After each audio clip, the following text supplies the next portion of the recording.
In the afternoon, when school was out and the last one had left with his little dirty snuffling nose, instead of going home, I would go down the hill to the spring where I could be quiet and hate them.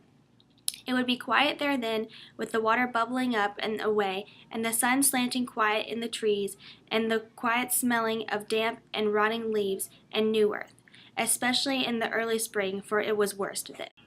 I could just remember how my father used to say that the reason for living was to get ready to stay dead a long time. And when I would have to look at them day after day, each with his and her secret and selfish thought, and blood strange to each other and blood strange to mine, and think that this seemed to be the only way I could get ready to stay dead, I would hate my father for having planted me. I would look forward to the times when they faulted, so I could whip them. When the switch fell and I could feel it upon my flesh.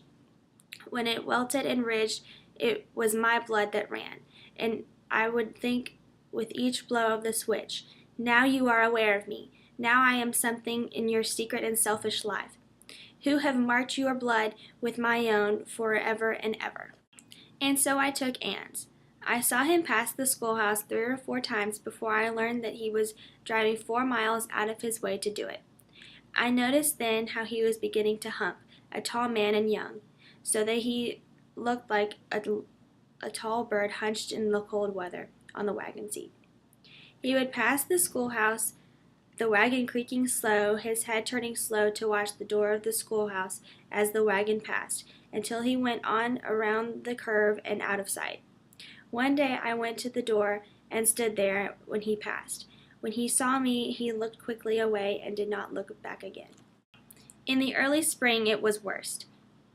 Sometimes I thought that I could not bear it, lying in bed at night with the wild geese going north and their honking coming faint and high and wild out of the wild darkness, and during the day it would seem as though I couldn't wait for the last one to go so I could go down to the spring.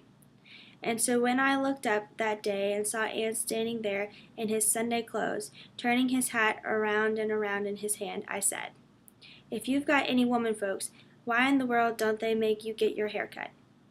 "I ain't got none," he said. Then he said suddenly, driving his eyes at me like 2 hounds in a strange yard, "That's what I come to see you about."